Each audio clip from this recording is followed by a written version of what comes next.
Ajde vidimo kako će one reagovati na ovo. Da prvi put stavimo pojas djevojčicama. Da vidimo sad kako će Nur prva reagovati na ovaj pojas. Ne znam, bit ćemo. Ima li ovdje? Gore dobro, nema. Siguran. Vidi je.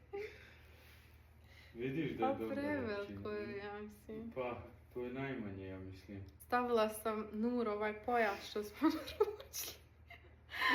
Ali ovo je es još uvijek prevelik. Joj, vidi. Bebica mala. Vidi ovo. Aj. Pa i Nur i Dua mogu stati. Joj. Nuri, preveliko. Kako ćemo sad u auto? Još uvijek nemamo ništa za vas. A što vi joj kažeš? Komu mi danas počinio? Ha? Jo. Pa kako ćeš Pa kad je preveliko? Pa neš ti nju sad. Pusti nam.